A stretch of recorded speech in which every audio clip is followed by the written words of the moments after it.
I've been thinking about time lately.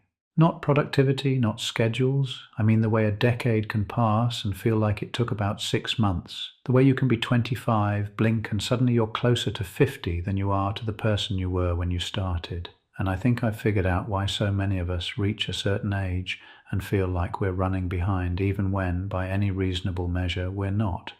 Somewhere in your 20s you draw a map. You don't write it down, but it's there, a set of assumptions about where you'll be by 30, by 40, by 50, and for a long time you don't think about it because you're too busy building. But then one day, in a quiet moment you didn't plan for, your mind pulls that old map out and holds it up next to where you actually are. And the two don't match. They never match, not for anyone.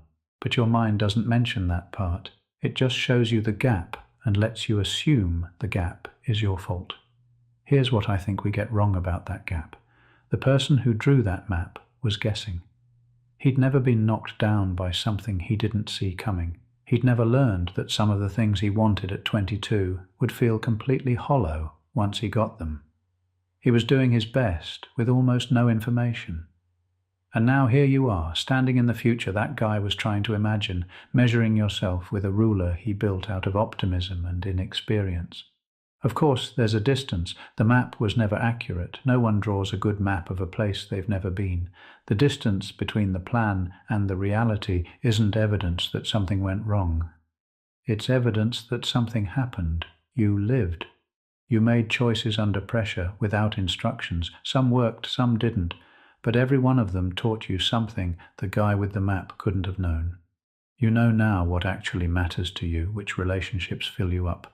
The difference between being busy and being useful. That knowledge wasn't free, you paid for it, and paying for it is not the same as falling behind. I spent years stuck in exactly this, measuring the distance, lying awake doing mental accounting on where I should be versus where I was.